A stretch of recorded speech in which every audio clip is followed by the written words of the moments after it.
तर नमस्कार मित्रांनो, सकाळ सकाळ उठलो. आपल्याला जायचं होतं लग्नाला आणि सकाळ सकाळ उठून पहिलं तर मी माझं थोबाडच बघितलं. अरे बाबा, म्हणलं आता दिवस कसा जाते काय नाही, आता बघावं लागेल.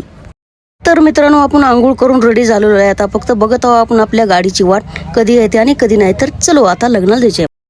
तर मित्रांनो, जाता जाता आपल्याला आपलं विकास हॉटेल लागलं बरं का. कसं आहे आपला विकास हॉटेल? येतो दुपारून लवकरच येणार आहे मी. चलो. तर मित्रांनो, आपली गाडी निघाली सणाना पिरेरी करत. तर मित्रांनो, आपल्याला लागली होती भूक, म्हणून आपण नाश्ता कराय औसा या गावात थांबलेलो होतो. आता चला करूया आपण नाश्ता करून आपण आलो आहोत लग्ना मंडपात. तर मित्रांनो, इथे तर कुणीच दिसत नव्हतं. माझ्या शाळेत बी पहिला नंबर आणि इथं बी पहिलाच नंबर लागलेला आहे लग्नात. चलो. तर मित्रांनो, अशा प्रकारे लग्न लागत आहे आणि लग्न लागलं म्हणून समजा. तर आता पटमण्यात जेवायला बसू म्हणजे दुसऱ्या पंक्तीला. तर मित्रांनो, आपण दुसऱ्या पंक्तीला बसलेलो आहोत बरं का जेवायला. आता पत्तरवाळीची वाट बघू लागलोय मी. तर मित्रांनो, असं जेवण वाढलेलं आहे. आता चला मी जेवतो. व्हिडिओच्या नादात मीच उपाशी राहायचो, सगळ्याच्या मागं बसायचो.